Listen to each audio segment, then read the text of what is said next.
appropriate to have a little mix of genders in these things. Amen. I'm for it. Yes. What you will find on the YouTube debates, very unfortunately, is men debating men. There are very few women atheists who engage in Is that right? Yes. There are a lot of women Christian scholars on YouTube. I didn't know there were no women atheists. That's fascinating. Louise Anthony is the only one I've seen, but I hope to change that. Good for you. Huh. You said that the resurrection is unique in all of history. And I think as a Lutheran growing up in Bismarck, North Dakota, in the 50s, I believe that true. Unfortunately, I'm sure you're aware, and I would ask you if you are, of the hundreds of different gods and goddesses that were prevalent in religions at this point of time in the first century, who died, were buried, rose again in 3 days. So what makes yours unique from all the Dionysus or all of the others, that meme, which Richard Dawkins defines as almost like genetic, it's a cultural piece, a meme. The meme of death, resurrection in 3 days is incredibly prevalent throughout Greco-Roman world. Which one? Can you give me one example? Dionysus. What? Tell us the story. Well, briefly. I'm not real good on remembering names, as Nicole will just attest to, because I forgot hers 2 seconds later.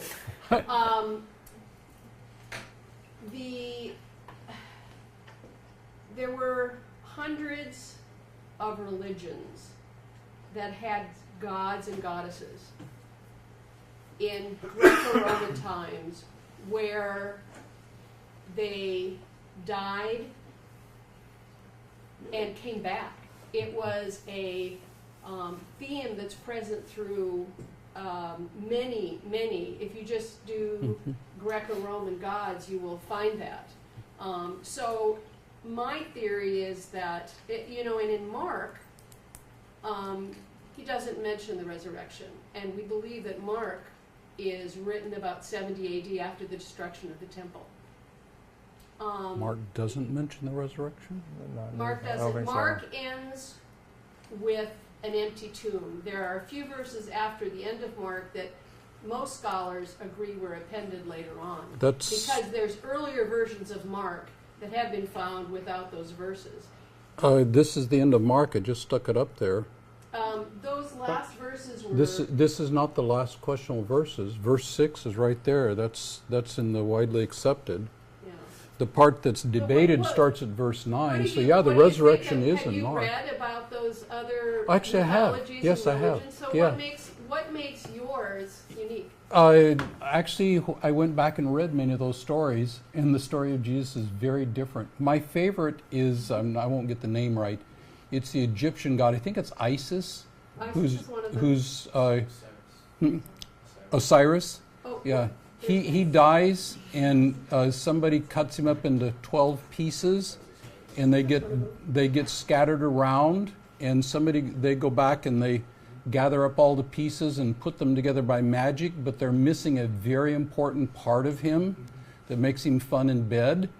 So by magic they do some kinky thing, and I think that's a lot different than the Jesus story. That one, I will admit to you, is pretty unique. But yeah, I have gone back and read those stories, and the thing I find is actually the claim. There are hundreds of those stories. I can't find them. There are things like the corn god who buried in the dirt. If you give me your email, I'll be happy to the corn god is buried in the dirt, and with the spring he comes back up again. I'll quickly grant you those are there. Hercules, for example, his father was Zeus. He had a human mother, so he was immortal, I guess. And after he died, there's belief that he became divine. And the Mithric religion has several of them, and that was a religion that the Roman soldiers had at the time in Palestine.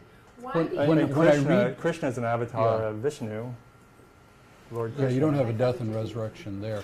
No, but it's just God becoming man. My encouragement is go read the stories. When I read them, I find they're actually quite different. Is it pertaining to this? Yeah. Okay, go for it. Kind of like the counterpoint of what she was talking about.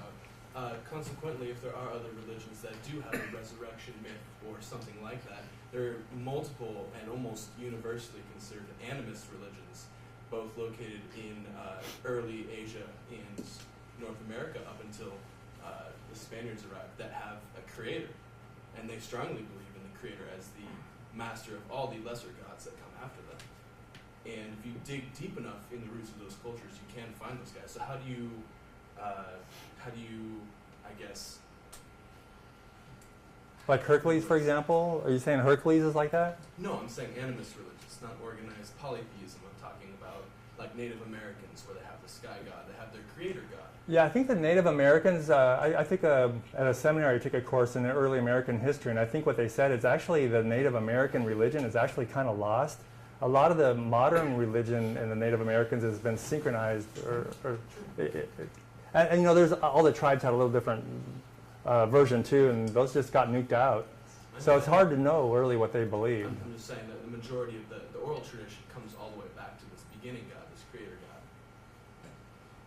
How do you reconcile that with your beliefs, if it's kind of a universally held theme within humanity? Well, I mean, it's kind of obvious if you said something else made everything, that's going to be a God. So I'm not really sure what your point is. You're saying they believe that there's a creator God. Well, of course, if you believe there's a God, he created everything. It's something that permeates all of humanity throughout Right. cultures of various Yeah. For example, what causes thunder and lightning? Obviously, the gods do, and so they have all these thunder gods. Thor, I think Zeus is a thunder god too. And then they find out, oh, you know, thunder is not made by the gods, it's made by electrical differences. Same with earthquakes. The gods did this.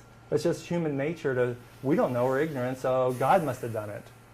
And we learn through science, oh, there's natural explanations for these. So. Yeah, you want to come on up?